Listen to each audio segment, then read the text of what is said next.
Assalamualaikum warahmatullahi wabarakatuh. Ngayon, may lulutuin tayong bago sa paningin ko. Hindi naman bago sa paningin. Bago sa buong buhay ko dito sa Saudi. Ngayon lang ako magluluto ng ganito. Pero sa atin, paborito ko ito lalo na pag dinidikdik. Kaya, nilagay ko lahat ng seasoning. Lahat pinaghalo-halo ko. Hindi nilalagay natin. Ayan siya. Ayan, dahil matigas siya, inilagay natin sa pressure cooker.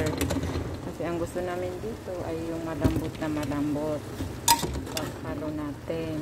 Tapos lagyan natin ng tubig, ang ating takpan.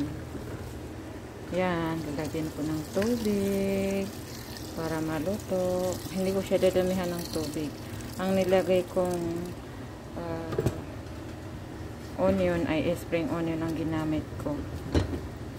Malit lang nilagay ko, hindi yung tatakpan. Tapos, antayin maluto. Hanggang dyan na lang po. Thank you for watching. God bless all. Bye.